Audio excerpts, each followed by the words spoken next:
Hello, everybody, and welcome to the 40th episode of the second season of Relax. Si Lord ng mga Santo ang bahala sa atin. We are just 7 days away from our celebration of our Easter Sunday, but tomorrow we will be focusing on the Palm Sunday. Thus, this is the final day of our Lenten season before the Holy Week. So now let's focus on the readings for today on the Saturday of the fifth week in Lent. Our first reading is taken from the book of the prophet Ezekiel, chapter 37, verses 21 to 28. A proclamation from the book of the prophet Ezekiel.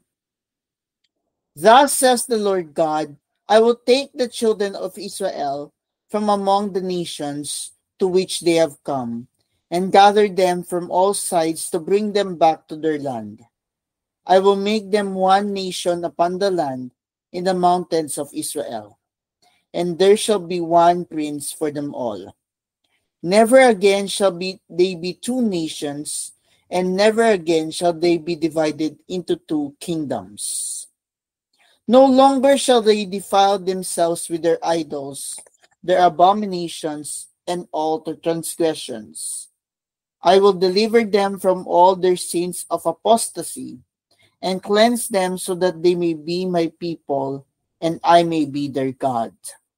My servant David shall be prince over them, and there shall be one shepherd for them all, and they shall live by my statutes and carefully observe my decrees. They shall live on the land that I gave to my servant Jacob, the land where their fathers lived. They shall live on it forever, they and their children and their children's children, with my servant David, their prince, forever. I will make with them a covenant of peace, and it shall be an everlasting covenant with them. And I will multiply them, and put my sanctuary among them forever. My dwelling shall be with them. I will be their God, and they shall be my people. Thus the nations shall know that it is I, the Lord, who make Israel holy, when my sanctuary shall be set up among them forever. The word of the Lord. Thanks be to God. Our response to the responsorial psalm is, the Lord will guard us as a shepherd guards his flock. The Lord will guard us as a shepherd guards his flock. Hear the word of the Lord, O nations. Proclaim it on distant isles, and say, He who scattered Israel now gathers them together. He guards them as the shepherd his flock. The Lord will guard us as a shepherd guards his flock. The Lord shall ransom Jacob. He shall redeem him from the hand of his conqueror. Shouting, they shall mount the heights of Zion. They shall come streaming to the Lord's blessings, the grain, the wine, and the oil, the sheep, and the oxen. The Lord will guard us as a guard shepherds his flock. Then the virgins shall make merry and dance, and young men and old as well. I will turn their mourning into joy. I will console and gladden them after their sorrows. The Lord will guard us as a guard shepherds his flock. Cast away from you all the crimes you have committed, says the Lord God, and make for yourselves a new heart and a new spirit.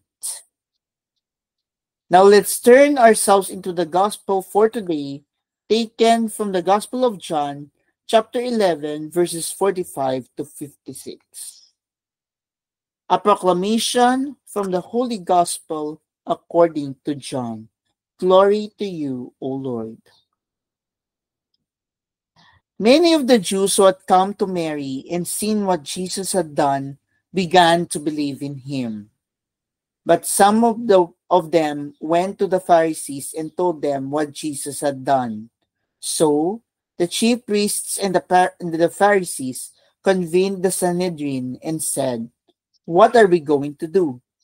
This man is performing many signs.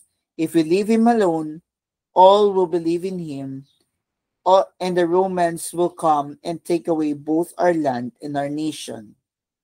But the Romans will But one of them, Caiaphas, who was high priest that year, said to them, "You know nothing, nor do you consider that it is better for you that one man should die instead of the people, so that the whole nation may not perish." He did not say this on his own, but since he was high priest for that year, he prophesied that Jesus was going to die for the nation, and not only for the nation, but also to gather into one the dispersed children of God. So from that day on, they planned to kill him. So Jesus no longer walked about in public among the Jews, but he left for the region near the desert to a town called Ephraim. And here and there he remained with his disciples. Now the Passover of the Jews was near, and many went up from the country to Jerusalem before Passover to purify themselves. They looked for Jesus and said to one another as they were in the temple area, "What do you think? That he will not come to the feast?" Though, my dear friends, my fellow relaxers, this is the good news of our salvation. Praise to you, Lord Jesus Christ. Now let's focus on the reflection for today as we focus on our final Saturday for Lent before the Holy Week. As we near the end of the Lenten season, the readings for Saturday of the fifth week in Lent invites us into a profound meditation on God's promise of restoration, the call to transformation, and the fulfillment of these promises through Jesus Christ. These passages, woven together, form a rich tapestry that speaks to the heart of Lent, a journey of repentance, a preparation for the redemptive mystery of Easter. The first reading from the book of the prophet Ezekiel offers a vision of hope amidst exile. God promises to gather the scattered Israelites from among the nations, bringing them back to their own land. He declares, "I will make them one nation in the land, and one king shall be king over them all. No longer divided, they will be cleansed of their sins, and God will establish an everlasting covenant of peace with them." The mention of David as their king points to the Messiah, and the sanctuary set among them forever foreshadows God's enduring presence. This passage radiates themes of unity and restoration. It assures us that God desires to heal divisions, both physical and spiritual, and to dwell with his people forever. In the context of Lent, it reminds us that God is always working to bring us back to him, no matter how far we have strayed. The responsorial psalm from Jeremiah complements Ezekiel's message with tender imagery of God as a shepherd. The Lord will guard us as a guard shepherds his flock. It proclaims, God will ransom his people from their oppressors, leading them to rejoice on the heights of Zion. Mourning will turn to joy, and young and old alike will dance in celebration of God's goodness. This psalm reinforces the theme of redemption and joyful restoration. It portrays a God who not only rescues but delights in renewing his people, transforming sorrow into gladness. As we reflect during Lent, This passage encourages us to trust in God's protective love and to anticipate the joy of Easter. The gospel acclamation, meanwhile, delivers a direct and urgent message. Cast away from sin, cast away from you all the crimes you have committed, says the Lord, and make for yourselves a new heart and a new spirit. This call to repentance is the hinge that connects the promises of restoration with their fulfillment. God's desire to renew His people requires our participation. We must turn away from sin and open ourselves to the grace of transformation. In Lent, this verse challenges us to examine our lives, to let go of what separates from us from God, and to seek a new heart aligned with His will. It is a reminder that restoration begins within. And for the gospel for today, it brings us to a pivotal moment in Jesus' ministry, the aftermath of raising Lazarus from the dead. This miracle inspires faith in many, but it also provokes fear among the religious leaders. The Pharisees and chief priests convened the Sanhedrin, worried that Jesus' growing influence will provoke Roman intervention.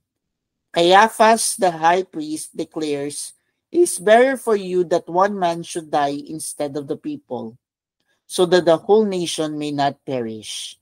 Unwillingly, he prophesies the truth of Jesus' sacrificial death, which will save not just Israel, but all humanity. From that day, the leaders plot to kill Jesus, and he withdrew to Ephraim as Passover nears.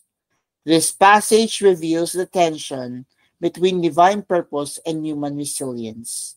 Jesus' power over death, shown in raising Lazarus, foreshadows his resurrection, yet it also sets the stage for his passion.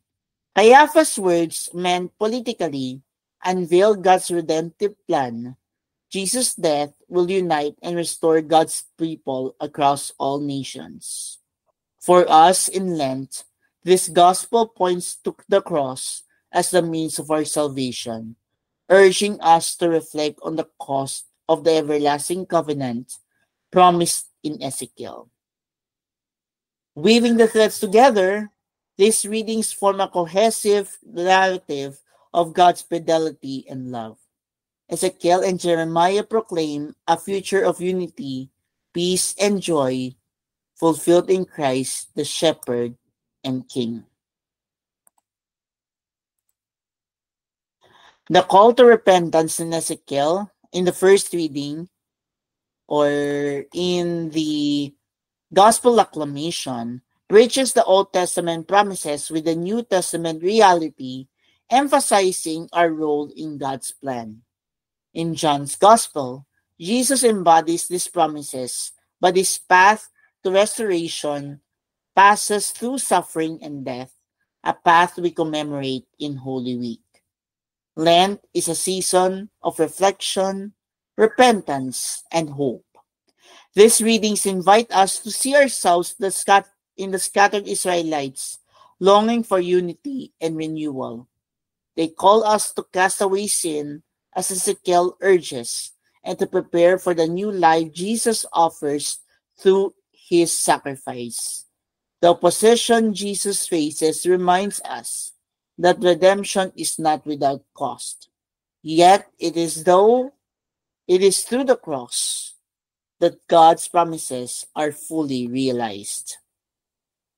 What do these readings mean for us today? They challenge us to ask, where do I need restoration in my life? Within myself, my relationships, or my community? Am I willing to heed the call to repentance, to cast away what keeps me from God? Lent is a time to trust in the shepherd's care, to let him gather us back to himself, and to prepare for the joy of Easter by embracing the cross. As we approach the end of the Lenten season, let us reflect on God's desire to make us one, to cleanse us, and to dwell with us forever. May we emerge from Lent with new hearts and spirits, ready to celebrate the resurrection that fulfills all promises. Our final thought for the Lenten season 2025: the Lord will guard us as a shepherd guards his flock.